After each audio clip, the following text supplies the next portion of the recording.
Mi hijo me arrojó café caliente encima mientras gritaba. «Eres demasiado viejo para responderme», y se rió, esperando ver mi impotencia. Pero yo, con calma, me limpié el rostro, metí la mano en el bolsillo y saqué algo que lo hizo gritar de horror. Definitivamente, no esperaba ese giro de los acontecimientos. Antes de continuar, suscríbete al canal y cuéntame en los comentarios desde dónde nos estás escuchando. La cifra de $50,000 me golpeó como una bofetada. Luego Lester se corrigió, $500,000. $500,000 para su último plan. Papá, necesito 500,000. Es una inversión en el futuro. Su voz cargaba ese tono tan familiar de derecho adquirido, mientras caminaba de un lado a otro en mi sala, sus zapatos de diseñador resonando contra el piso de madera que Marta y yo habíamos restaurado hace 20 años. Yo permanecía sentado en mi sillón de cuero junto a la chimenea, con la biografía de Churchill aún abierta sobre mi regazo.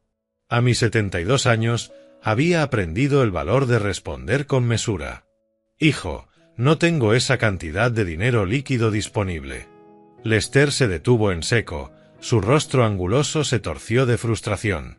Pasó los dedos por su cabello cada vez más ralo, herencia de mi lado de la familia, aunque él jamás lo admitiría. «¿Cómo que no lo tienes? Vendiste tu negocio inmobiliario por millones.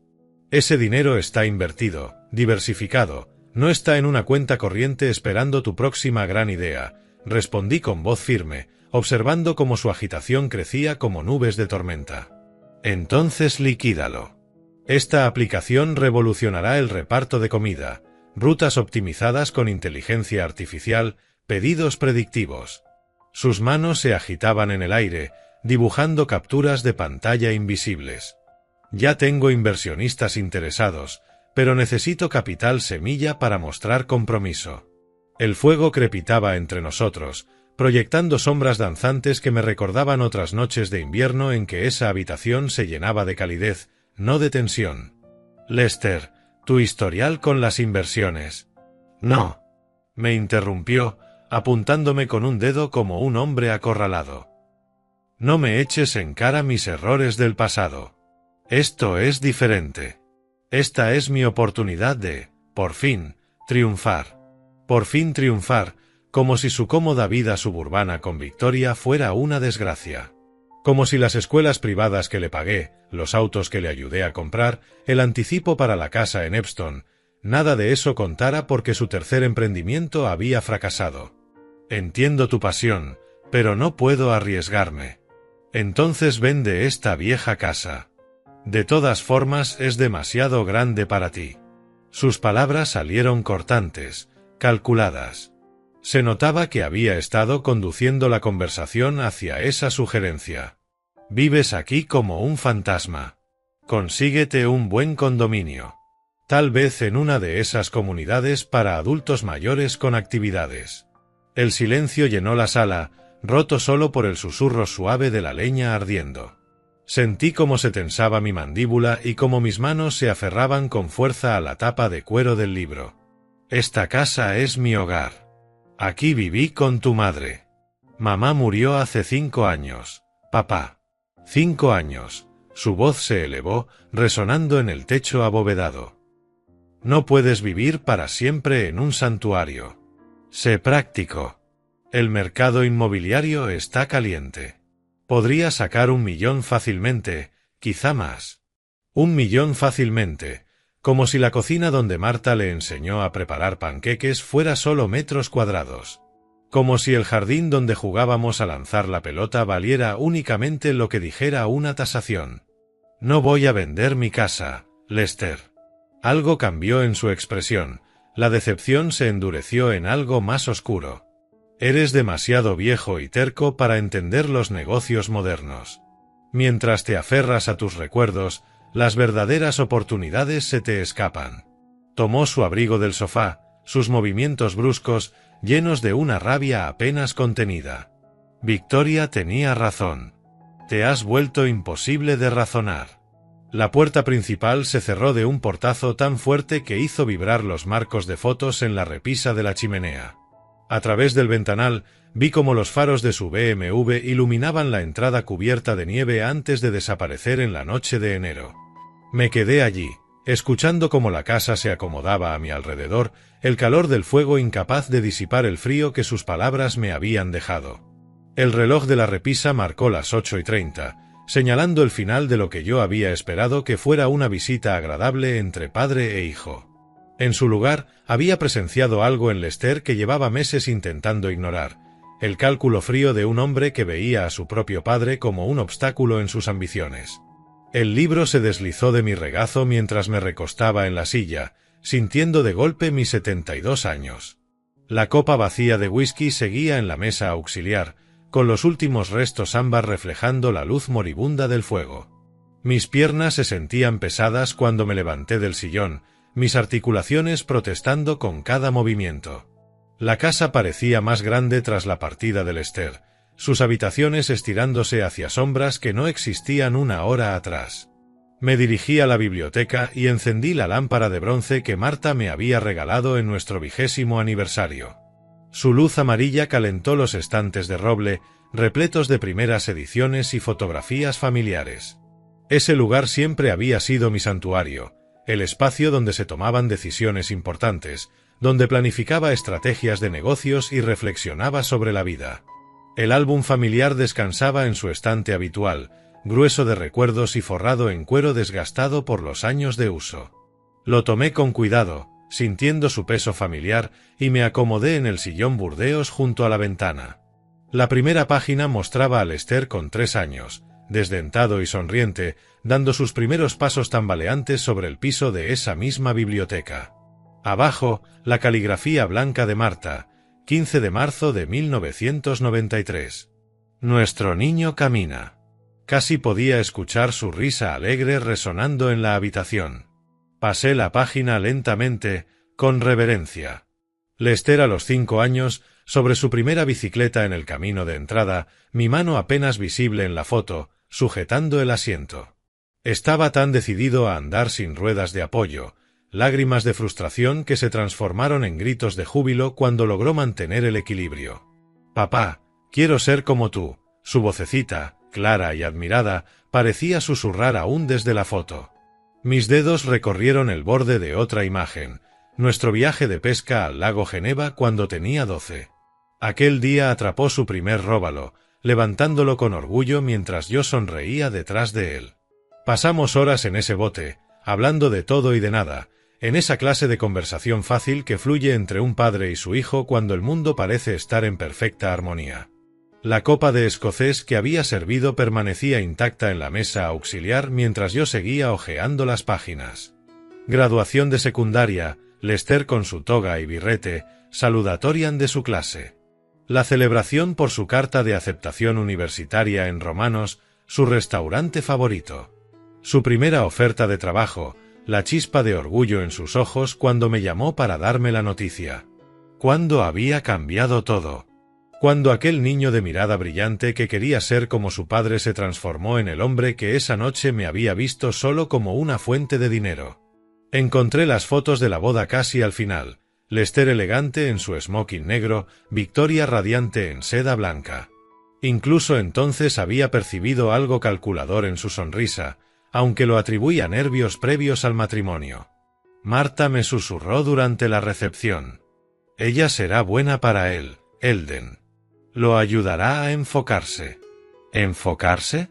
Sí, Victoria ciertamente lo había ayudado a enfocarse, en el dinero, el estatus y lo que su herencia podría comprarles. Las páginas se volvían más pesadas conforme avanzaba hacia los años recientes. Menos fotos, visitas más cortas, conversaciones cada vez más centradas en los mercados financieros y en oportunidades de inversión que en recuerdos familiares. ¿Cuándo había dejado de ser simplemente papá para convertirme en el banco de papá? Cerré el álbum con cuidado, incapaz de devolverlo a su lugar. Lo abracé contra mi pecho, sintiendo el peso de todos esos momentos capturados, de todo ese amor, esperanza y promesas que parecían haberse desvanecido entre los sueños de la infancia y las realidades adultas. El reloj dio las 10:30, su péndulo de latón atrapando la luz de la lámpara en su vaivén preciso. Afuera, la nieve seguía cayendo, cubriendo el jardín donde Marta y yo habíamos plantado rosales, donde soñábamos con ver jugar a nuestros nietos algún día. ¿En qué me equivoqué? ¿En qué momento mi hijo se convirtió en este extraño que veía mi hogar solo como un activo para liquidar? Serví 2 dedos de Macallan en mi copa. El líquido ámbar atrapaba la luz como si fuese oro líquido. El escocés ardió un poco al pasar por mi garganta, calentándome desde dentro mientras me sentaba rodeado de los fantasmas de tiempos mejores, preguntándome si el hijo que había criado con tanto amor y esperanza aún existía bajo el hombre que había salido por mi puerta aquella noche. La luz de la mañana se filtraba a través de las ventanas de la cocina, proyectando largas sombras sobre el suelo de madera mientras medía el café molido con la precisión de un químico. El ritual familiar de moler, medir y preparar se había convertido en mi ancla durante las horas que siguieron, desde que el sueño finalmente me venció alrededor de las 2 de la madrugada. La cafetera burbujeaba con vida mientras yo miraba por la ventana, observando a los cardenales picotear las semillas que había dejado el día anterior. La nieve cubría la fuente para pájaros que Marta había colocado en ese rincón exacto, creando lo que ella llamaba una postal de invierno desde nuestro rincón de desayuno. El vapor ascendía de mi taza mientras me sentaba en la mesa de la cocina, el mismo lugar donde había comido miles de comidas, leído incontables periódicos y tomado algunas de las decisiones más importantes de mi vida. Esa mañana, sin embargo, se sentía distinta. Había en el aire una claridad especial, de esas que solo llegan después de una noche sin dormir, cargada de reflexión dolorosa. ¿Cuándo exactamente había cambiado Lester? La pregunta revoloteaba en mi mente como una mosca insistente, exigiendo atención. La boda. Sí, ahora lo veía con la brutal honestidad que solo nace de la distancia y la decepción.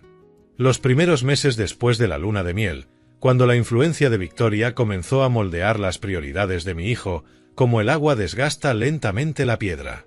Al principio fueron detalles sutiles, cenas dominicales a las que no podía venir por compromisos previos, llamadas que se volvían cada vez más cortas y poco frecuentes. «Papá, no entiendes el mundo moderno». Sus palabras en la cena de Navidad pasada resonaron en mi memoria. Recuerdo a Victoria sonriendo con aprobación cuando él lo dijo, sus dedos perfectamente cuidados descansando de manera posesiva en su brazo. Me levanté y caminé hasta el escritorio de roble que Marta había heredado de su abuela. Abrí el cajón inferior, donde guardaba la correspondencia antigua. Allí estaban las cartas de Lester desde la universidad, agrupadas en una caja de zapatos y atadas con la cinta azul que Marta usaba para organizar todo en la casa. Su letra de entonces era cuidadosa, ansiosa. «Querido papá, gracias por el cheque de la matrícula. Sé que estás sacrificando mucho por mi educación y prometo hacerte sentir orgulloso. No veo la hora de trabajar a tu lado en el negocio algún día». Trabajar a tu lado. ¿Cuándo había muerto ese sueño? ¿En qué momento trabajar juntos se transformó en reemplazarte y luego en desecharte?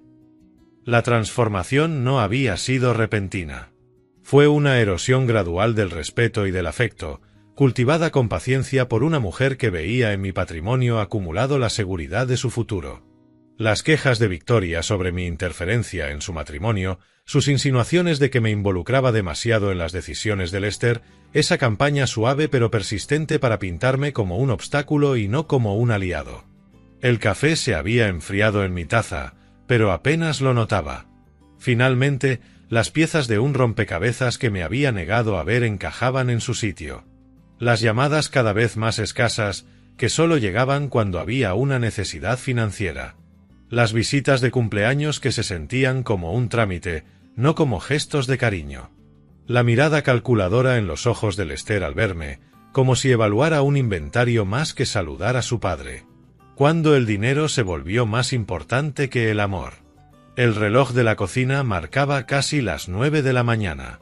En algún lugar de la ciudad, Lester y Victoria probablemente planeaban su próxima jugada, diseñando estrategias para convencer al viejo terco de liquidar sus bienes para su beneficio.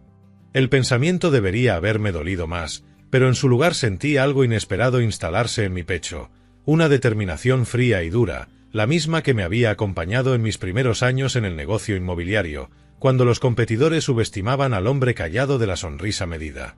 Había construido un imperio con paciencia y estrategia. Sobreviví a desarrolladores más brillantes y resistí crisis de mercado que arruinaron a hombres de la mitad de mi edad. Quizás había llegado la hora de recordarle a mi hijo que su padre no había acumulado riqueza siendo un ingenuo. El teléfono sonó, sacándome de mis pensamientos. En el identificador de llamadas apareció el número de Lester, y por un momento consideré dejar que el buzón contestara.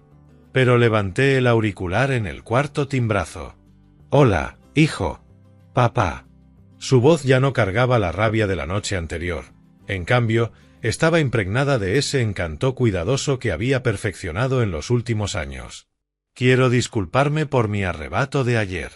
Victoria y yo queremos invitarte a cenar esta noche. Bella Vista, tu lugar favorito. Necesitamos hablar». 7 días de silencio se extendieron entre aquella fría noche de enero y el momento en que volvió a sonar mi teléfono.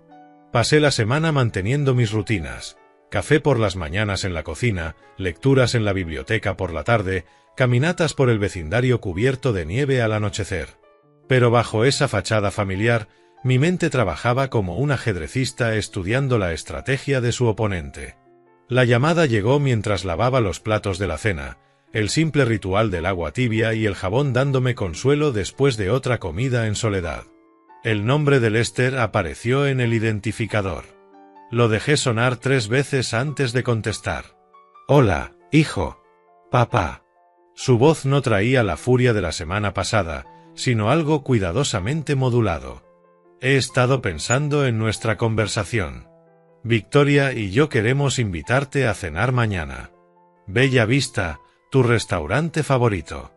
Necesitamos hablar». Bella Vista, recordó que allí Marta y yo celebrábamos nuestro aniversario cada año. El gesto me pareció calculado, como todo en esa llamada. «¿Hablar de qué exactamente?», pregunté con un tono neutral, profesional, la misma voz que usaba en negociaciones difíciles de bienes raíces. «Sobre tu futuro, papá. Me preocupa que vivas solo en esa casa tan grande. Queremos discutir algunas opciones que podrían hacer tu vida más fácil». «Opciones». Una palabra tan cuidadosa, cargada de implicaciones que aún no quería revelar. «Está bien, Lester. A las 7. Perfecto. Yo haré la reservación». Al colgar, permanecí de pie en la cocina, sosteniendo el teléfono inalámbrico y observando mi reflejo en la ventana oscura. 7 días me habían dado tiempo para pensar, para planear, para hacer ciertas preparaciones. Quizá había llegado el momento de que mi hijo aprendiera que su padre no había llegado hasta aquí siendo un ingenuo. Esa tarde elegí mi ropa con el mismo cuidado con el que solía vestirme para reuniones de negocios cruciales. El traje azul marino que Marta me había ayudado a escoger 3 navidades atrás, decía que hacía que mis ojos se vieran más jóvenes. Una corbata Burdeos, símbolo de prosperidad sin ostentación. En el espejo no vi al viejo indefenso que Lester parecía esperar, sino al empresario que había sabido superar adversarios más astutos que su propio hijo. Del escritorio de roble en mi despacho saqué el sobremanila que había dejado allí después de mis revelaciones matutinas. Dentro, documentos preparados por mi abogado y algo más, algo que recordaría a todos cuanto podían perder si me subestimaban. El taxi llegó puntualmente a las 6:30. Mientras el perfil de Chicago crecía en la ventana, sentía el peso familiar de los papeles importantes en el bolsillo interno de mi chaqueta. El día siguiente traería reconciliación o una lección sobre las consecuencias. De cualquier modo, mi hijo estaba a punto de descubrir que algunos padres aún tenían dientes. La iluminación cálida de Bella Vista y el suave jazz no podían ocultar la tensión que me esperaba en la mesa 7. Lester se levantó al verme acercar, su sonrisa demasiado amplia, demasiado ensayada. Victoria permanecía sentada, su maquillaje impecable brillando bajo la luz de las velas mientras me saludaba con una mano, el mismo gesto ensayado que usaba en sus vídeos de redes sociales. «Papá, te ves maravilloso». El abrazo de Lester se sintió como una actuación, un espectáculo para los comensales cercanos más que un gesto de afecto genuino. Tomé la silla que me habían dejado, enfrentando la pared, mientras ellos tenían vistas privilegiadas de la entrada y de las ventanas. Incluso la disposición de los asientos parecía estratégica. «Victoria, ¿te ves bien?», dije, asintiendo hacia mi nuera, cuyo teléfono reposaba a un lado de su vaso de agua, boca arriba y listo. «Oh, Elden, qué alegría que hayas aceptado venir». Su voz llevaba ese dulzor pegajoso que perfeccionó para conversaciones difíciles. «Estamos muy preocupados por ti». «¿Preocupados?». Otra vez esa palabra. El mismo lenguaje cuidadoso que Lester había usado en la llamada. Claramente habían ensayado esta conversación, quizá incluso repartido los papeles. El camarero tomó nuestras órdenes de bebida. Vino para ellos, agua para mí. Había aprendido hacía mucho que las negociaciones importantes requerían la mente clara. Cuando se marchó, Lester se inclinó hacia adelante con lo que probablemente creyó un gesto paternal de preocupación. «Papá, Victoria y yo hemos estado hablando de tu situación. Vives solo en esa casa, sin familia cerca en caso de que pase algo». «No ha pasado nada, hijo», respondí con calma, aunque mis dedos buscaban el borde del sobre bajo la tela de mi chaqueta. «Estoy perfectamente capaz». «¿De verdad?». Victoria me interrumpió con una risa que sonó como vidrio rompiéndose. «Honestamente, Elden, ¿cuándo fue la última vez que tuviste una revisión médica adecuada?».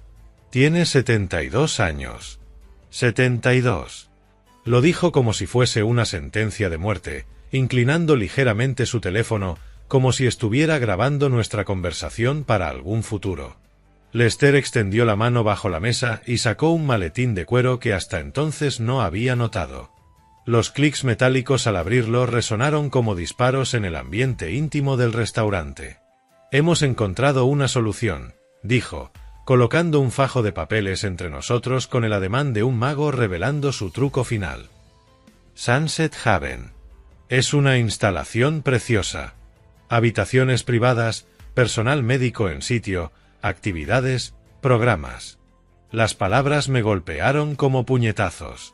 Sunset Haven, un asilo de ancianos. Levanté el documento superior con manos que se mantenían firmes pese al terremoto que sacudía mis costillas. «Ya hemos completado la mayor parte del papeleo», añadió Victoria con tono servicial. «El proceso de admisión puede tardar semanas, pero lo hemos agilizado todo. Podrías mudarte este viernes». «Viernes. A solo 3 días». Leí los formularios con la misma atención cuidadosa que antes había dedicado a contratos millonarios, recomendaciones médicas, autorizaciones financieras, modificaciones de testamento vital. Mi firma requerida en una docena de lugares, pero las suyas ya adornaban cada página donde se pedía el consentimiento familiar. «Han estado ocupados», logré decir, mi voz sonando hueca incluso en mis propios oídos.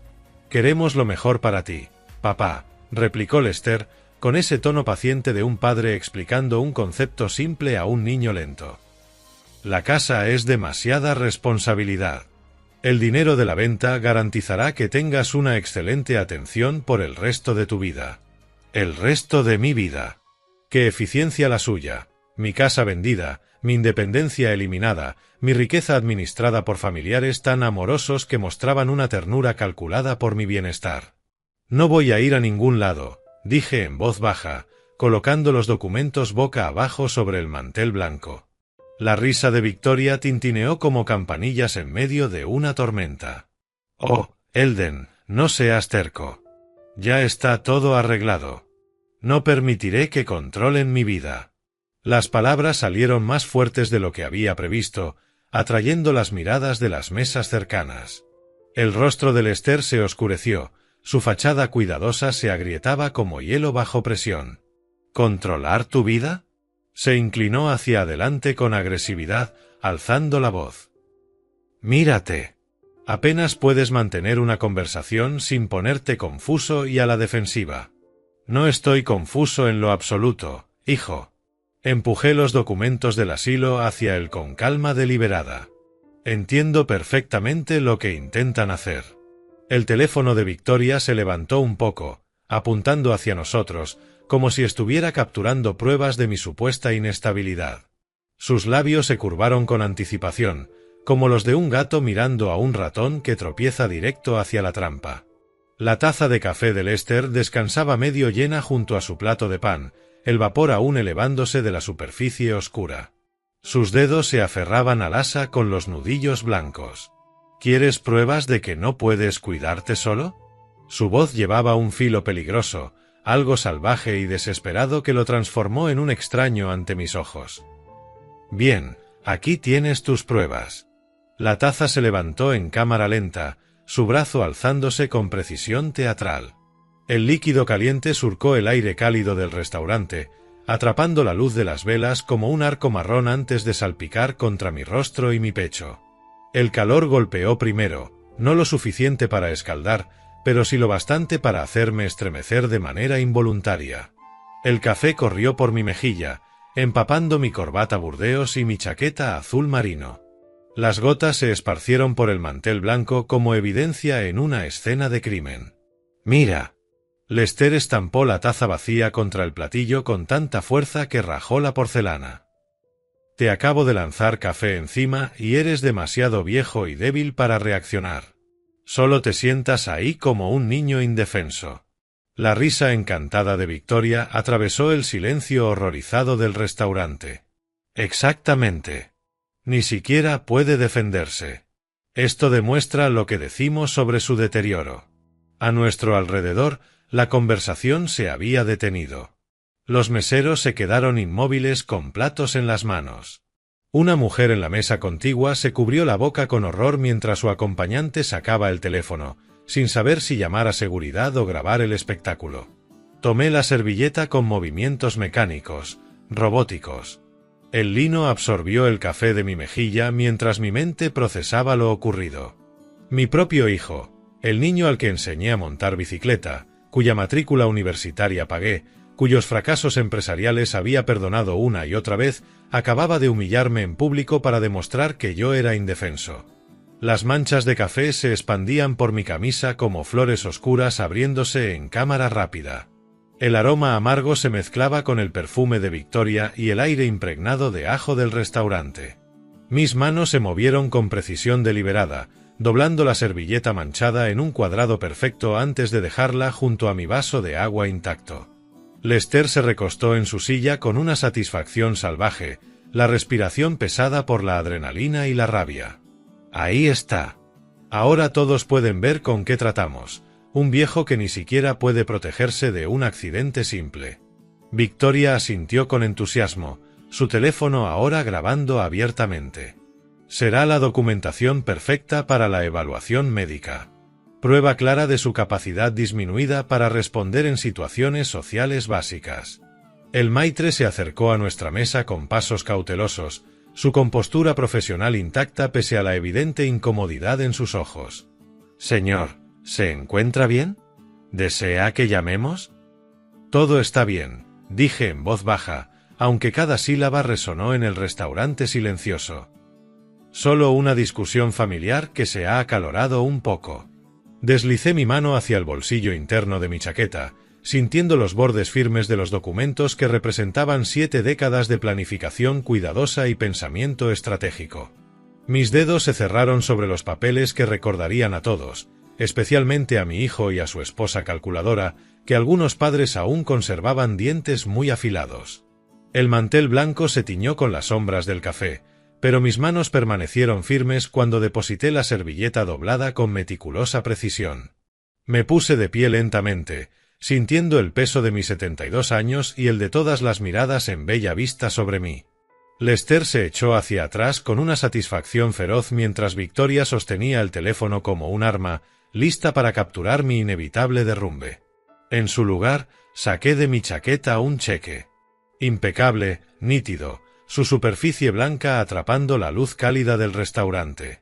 $1 millón, escrito con mi pulso firme, fechado 3 días atrás. Pagadero a la orden de Lester Dean, el nombre completo de mi hijo, en tinta azul ya seca, escrita con esperanza. Este $1 millón era para tu nuevo negocio. Mi voz se alzó con claridad en el comedor silencioso. Lo tenía preparado después de nuestra primera conversación, antes de comprender en lo que te habías convertido.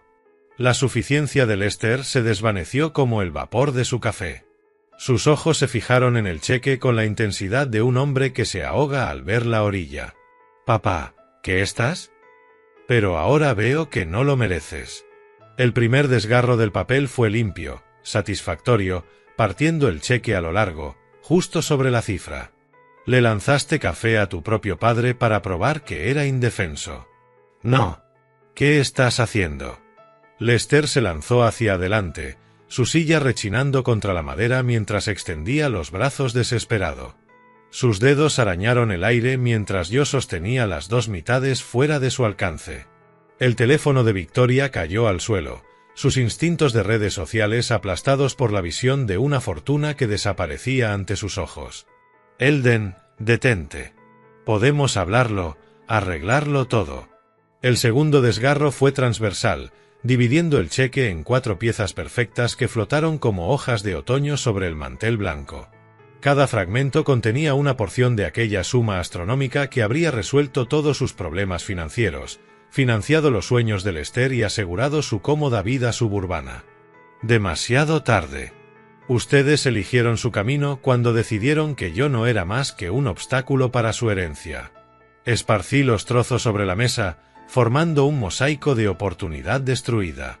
Querían meterme en un asilo y vender mi casa. Me humillaron en público para probar que soy incapaz de defenderme. Las manos de Lester se movieron desesperadas entre los pedazos como un niño intentando recomponer un juguete roto. Podemos pegarlo con cinta.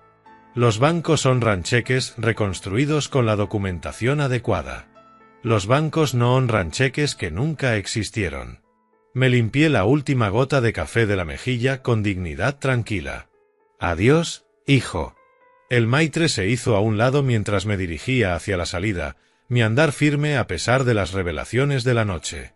Detrás de mí, escuché el susurro agudo de Victoria y los cálculos desesperados de Lester, ya trazando su siguiente movimiento en una guerra que ellos habían iniciado y que nunca podrían ganar. El aire nocturno de Chicago se sintió limpio sobre mi rostro al salir a la acera, dejando atrás no solo un restaurante, sino una relación que había muerto en el instante en que mi hijo eligió la codicia sobre el amor. En el bolsillo de mi chaqueta, los documentos reales permanecían seguros. Papeles que garantizarían que la lección de esta velada fuera apenas el inicio de su aprendizaje. Algunos padres crían a sus hijos con guía suave. Otros deben enseñar lecciones más duras, sobre el respeto, la dignidad y las consecuencias de traicionar la confianza familiar. La verdadera educación de mi hijo apenas comenzaba. Marzo llegó con la promesa de la primavera, aunque el frío del invierno aún se aferraba al aire matinal de Chicago. Habían pasado 3 semanas desde el incidente en el restaurante. 3 semanas de relativa calma que se sentían como la quietud antes de la tormenta que sabía que se avecinaba. Estaba en mi ritual matutino de café cuando sonó el timbre. Por la mirilla distinguí a la señora Henderson 2 casas más allá, sujetando su correo con la postura resuelta de alguien que viene a dar una noticia. «Buenos días, Elden». Su sonrisa tenía esa mezcla peculiar de preocupación y curiosidad que delata el rumor de vecindario. «Espero que no te moleste que pase, pero he estado escuchando cosas inquietantes».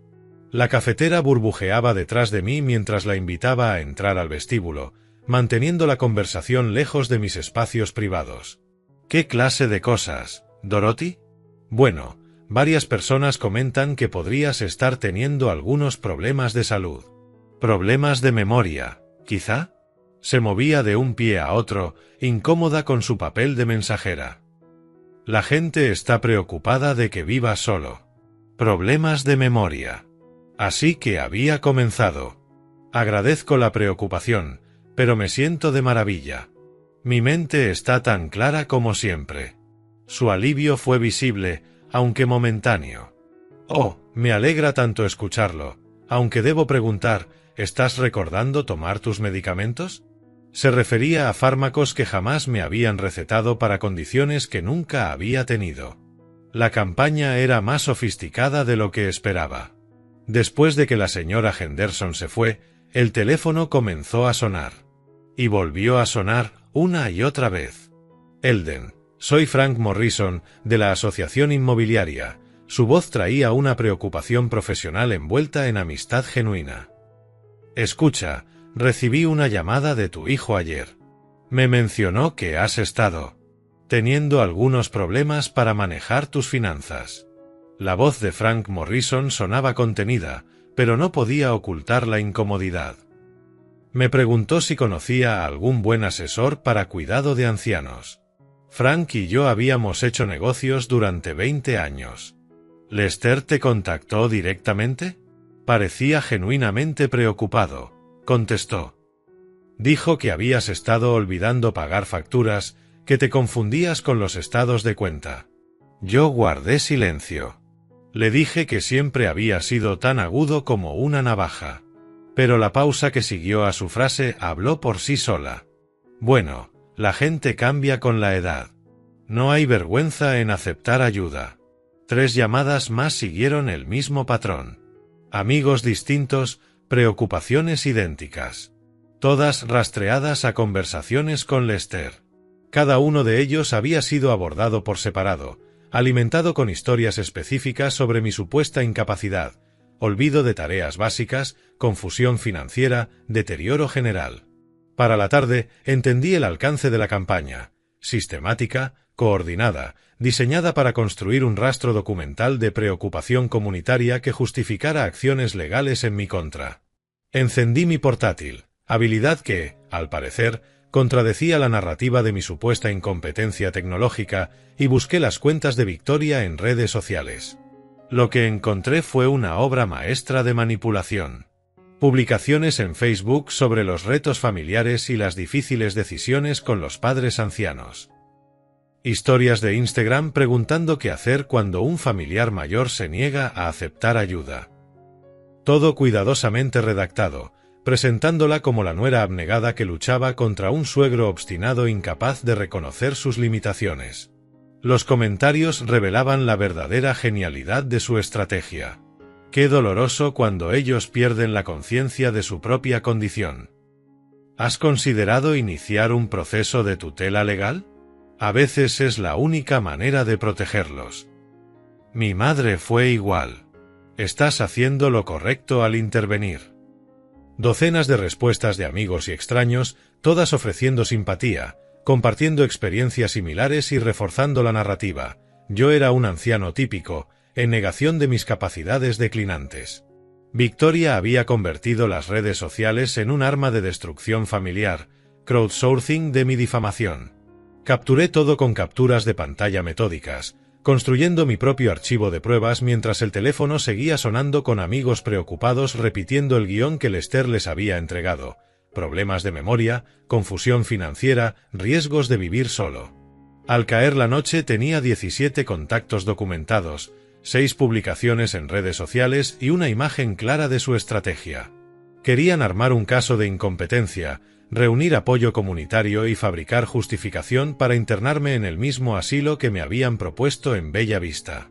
Pero habían cometido un error crucial. Asumieron que yo era el anciano indefenso que querían pintar, incapaz de reconocer la manipulación o de organizar una defensa eficaz. Marqué el número de mi abogada mientras ordenaba mis archivos. Algunas guerras se libran con armas. Otras requieren estrategia, documentación y la aplicación precisa de la ley. Las oficinas de Peterson, Klene y Associates ocupaban el piso 15 de un edificio del centro de Chicago, con su sala de conferencias de caoba dominando la vista de las aguas grises del lago Michigan. Extendí mi documentación sobre la mesa pulida mientras mi abogada, Sarah Peterson, revisaba cada pieza con precisión profesional. Las leyes sobre abuso de ancianos son muy claras, Elden, dijo, ajustándose las gafas mientras examinaba las capturas de pantalla de las publicaciones de Victoria. Difamación, acoso, intento de explotación financiera, han creado un caso impresionante contra ellos mismos. La ironía no se me escapaba. Mientras Lester y Victoria planificaban mi caída legal, en realidad estaban documentando sus propios crímenes. Pero aún no habían terminado. Esa misma tarde recibí una llamada del Departamento de Seguridad de Citizens Bank. Señor Dean, esta llamada es respecto a la visita de su hijo ayer. Aseguró que usted sufría demencia e intentó acceder a sus cuentas como su supuesto cuidador. Lester había pasado del chisme a la acción concreta, probando si su narrativa pública podía superar los protocolos de seguridad bancaria. El intento fracasó. Mis cuentas permanecían blindadas tras las capas de protección que había establecido décadas atrás. Pero la jugada revelaba una escalada peligrosa. 2 días después, llamaron a mi puerta. Señor Dean, soy Jennifer Walls, del Departamento de Servicios para el Envejecimiento de Chicago. Hemos recibido reportes de preocupación sobre su bienestar. Era más joven que Victoria, profesionalmente vestida, con la serenidad de alguien acostumbrada a visitas domiciliarias difíciles. La invité a entrar, reconociendo aquello como otro campo de batalla en la guerra de mi hijo. Los reportes sugieren posible deterioro cognitivo, problemas con la gestión de medicamentos y preocupaciones familiares sobre su seguridad viviendo solo, explicó con tono clínico. Estoy aquí para realizar una evaluación.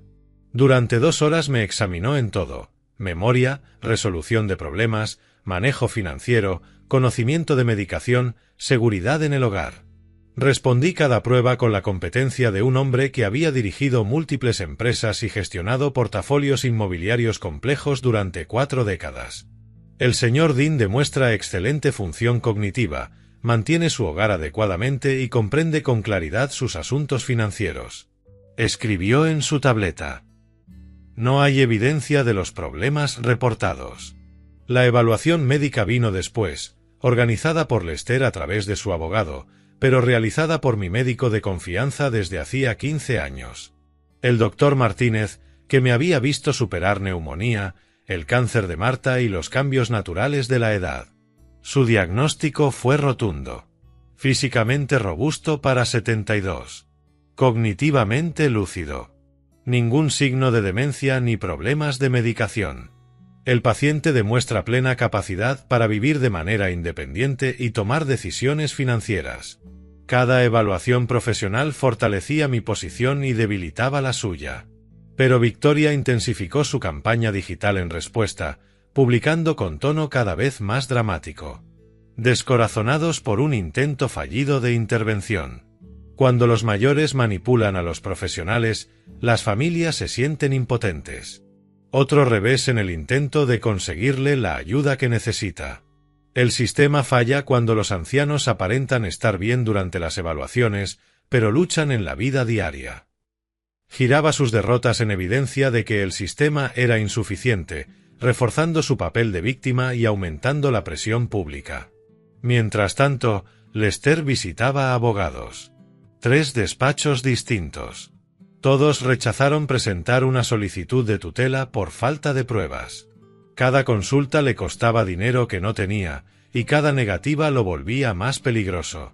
Tu padre se arrepentirá de oponerse a nosotros, le oí decir a Victoria en una llamada que grabé legalmente desde mi propiedad, cuando vinieron a recoger el bolso que ella había olvidado tras su emboscada en el restaurante. La respuesta de Victoria me heló más que su amenaza.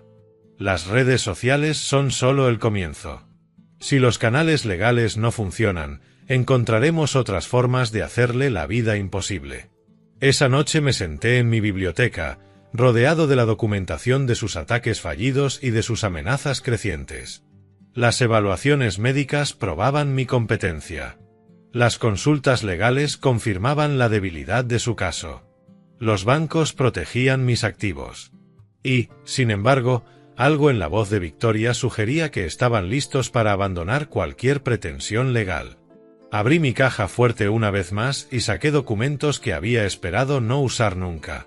Si querían escalar más allá de la ley y la razón, descubrirían que algunos viejos tienen colmillos más afilados de lo que aparenta su edad. La guerra real estaba a punto de comenzar. La mesa de conferencias de caoba en Peterson, Kleene y Associates brillaba bajo el sol de la tarde, que se filtraba entre los rascacielos del centro de Chicago.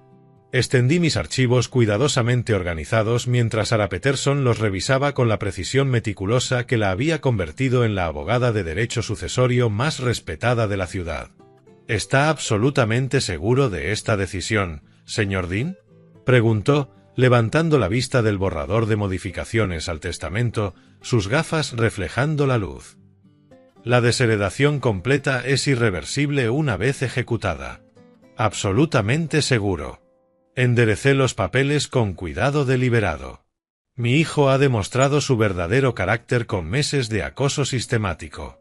Estos documentos lo prueban. Ella asintió, revisando el archivo de evidencias que había compilado, capturas de pantalla de publicaciones difamatorias de Victoria, transcripciones de llamadas amenazantes de Lester, declaraciones de testigos sobre la campaña de intimidación, informes médicos y sociales que confirmaban mi total competencia. Esta documentación es contundente, murmuró, hojeando también los reportes de seguridad bancaria sobre los intentos de Lester de acceder a mis cuentas. Sumado a los intentos fallidos de tutela, tienes un caso sólido para justificar la desheredación. 2 horas después, firmé el Nuevo Testamento con 2 testigos presentes, viendo cómo el nombre de mi hijo desaparecía de mi patrimonio.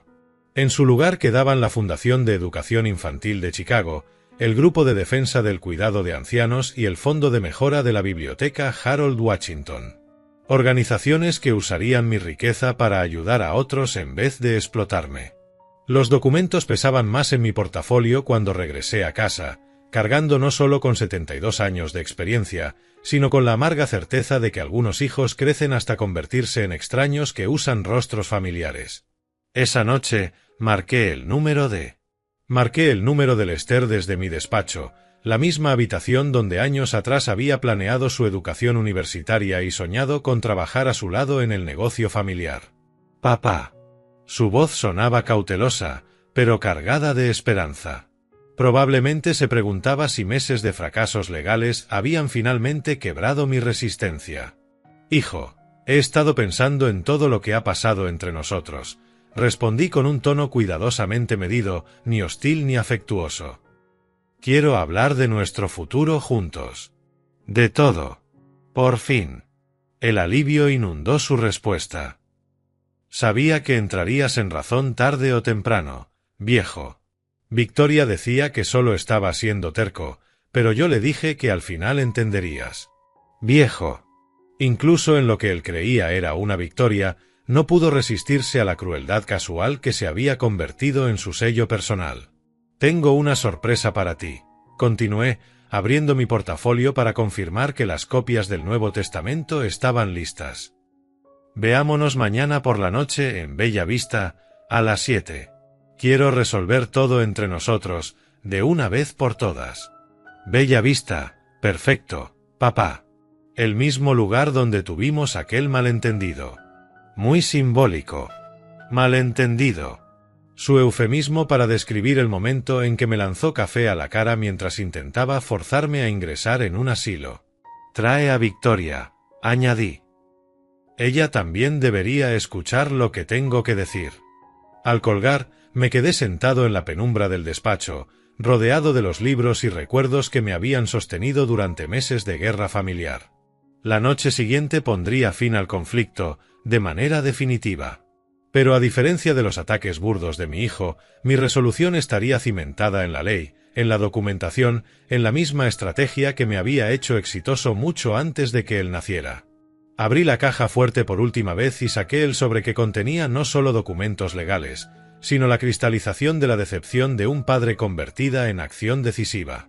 Algunas lecciones se enseñan con paciencia y comprensión. Otras exigen el corte limpio de consecuencias que no pueden negociarse, manipularse ni revertirse. Bella Vista se sentía diferente cuando entré con mi carpeta bajo el brazo.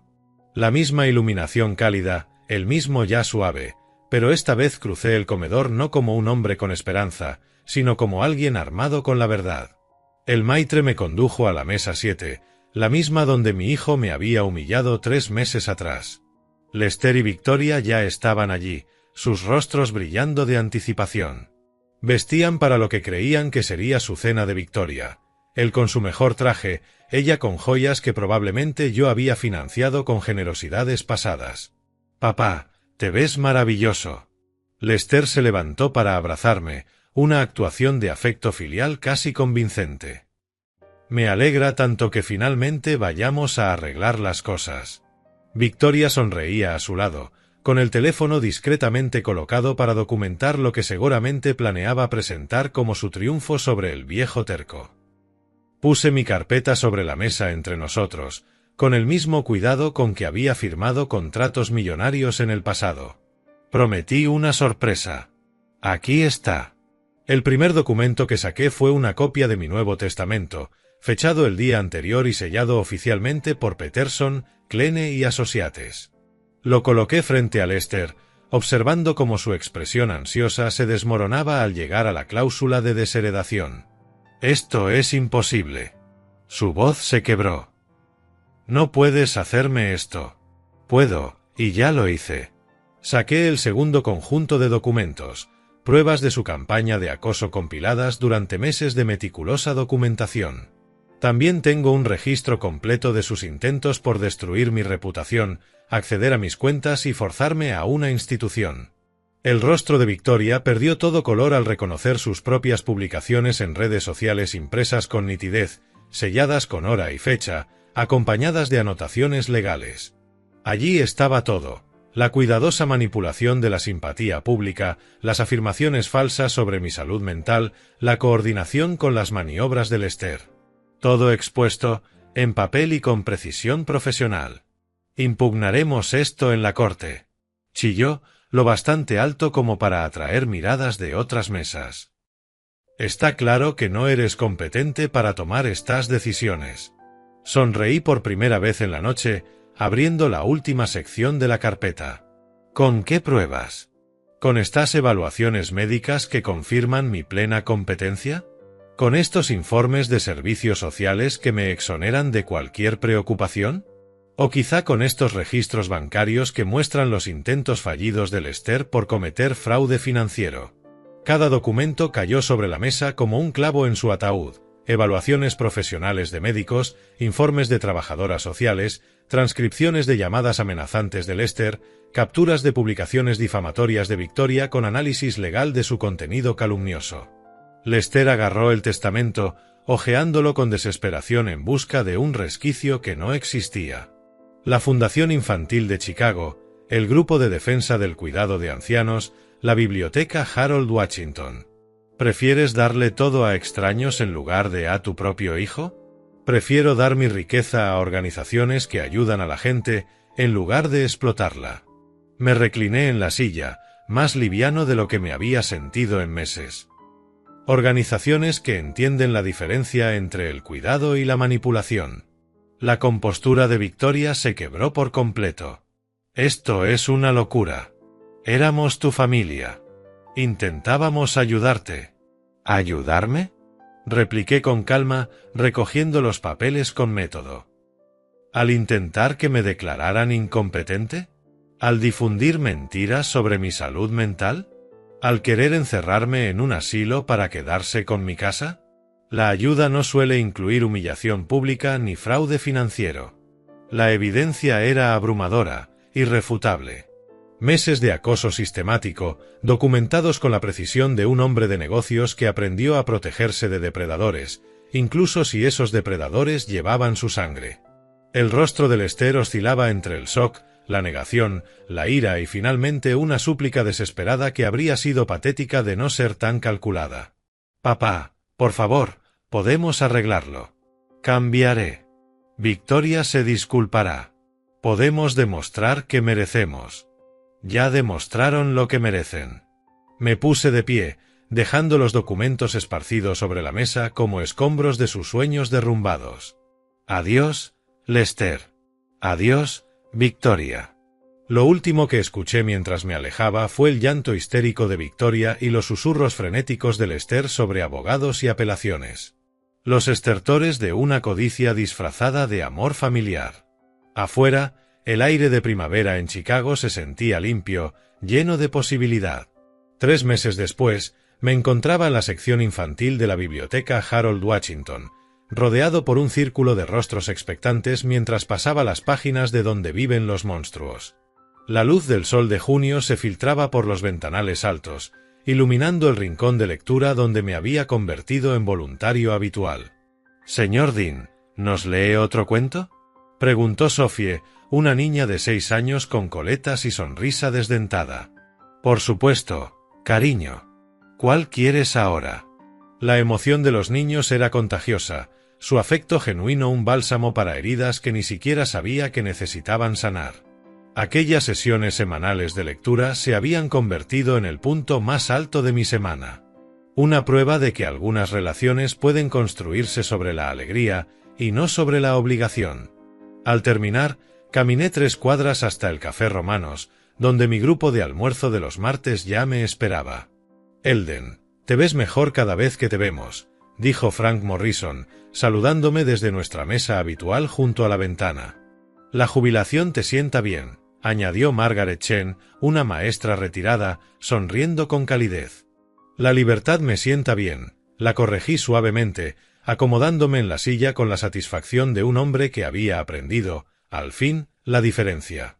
Conversamos sobre libros, jardinería y la próxima recaudación de fondos de la biblioteca, donde mi donación financiaría un nuevo programa de lectura infantil. Charlas sencillas entre personas que disfrutaban de la compañía mutua sin agendas ocultas ni cálculos financieros. Esa tarde trabajé en mi jardín, cuidando los tomates y rosales que Marta había plantado años atrás. La casa volvía a sentirse viva, llena de amigos que pasaban por un café y vecinos que pedían prestados libros de mi extensa colección. Las mismas habitaciones que antes habían resonado con soledad, ahora vibraban con auténtica conexión humana.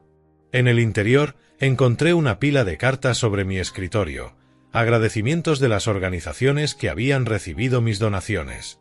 Cada una detallaba cómo se usaban los fondos: becas para niños de escasos recursos, investigación médica, programas de defensa para ancianos vulnerables contra el mismo tipo de explotación que Lester y Victoria habían intentado. Una carta en particular me conmovió, la de una joven cuya matrícula universitaria había sido cubierta por la Fundación de Educación. Su gratitud era honesta, describiendo cómo la beca había cambiado el rumbo de toda su familia. Eso era legado.